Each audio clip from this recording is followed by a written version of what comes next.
Bien-aimés de Dieu, bonjour et bon dimanche. Notre PMQ de ce jour sera tiré de l'épître de Paul aux Philippiens, chapitre 1, du 12e au 16e verset. Mais nous allons nous focaliser sur le verset 15. Le verset 15 qui dit: quelques-uns, il est vrai, sont poussés par la jalousie et par un esprit de rivalité, mais d'autres annoncent le Christ dans un bon esprit. Que l'Éternel bénisse à nous la lecture et l'audition de sa parole. Amen. Peuple de Dieu, la question qui nous vient de ce verset est la suivante.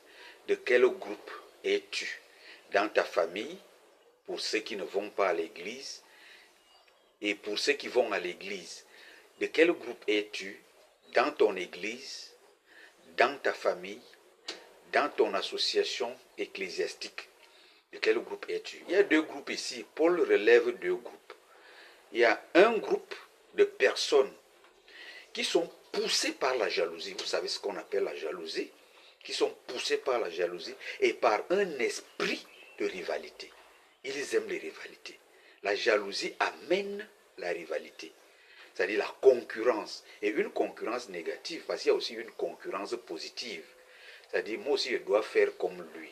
Sans toutefois avoir une rancœur envers la personne. Sans toutefois faire de la jalousie à la personne. Mais tu veux être comme lui.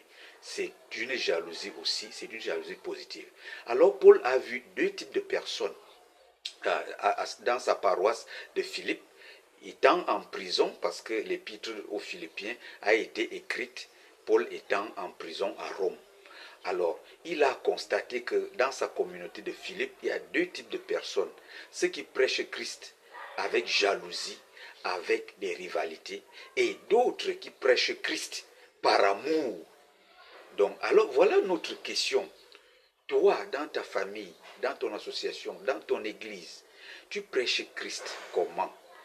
Par rivalité ou bien par amour? Toi-même, tu le sais. Mais la leçon que nous voulons vous donner, le conseil que nous voulons vous donner, c'est prêcher Christ par amour. Pas dire la parole de Dieu, pas faire des sermons, mais se manifester dans la société par amour. Là, tu prêches Christ. Parce que Christ, lui, il est le centre de l'amour. C'est lui l'amour.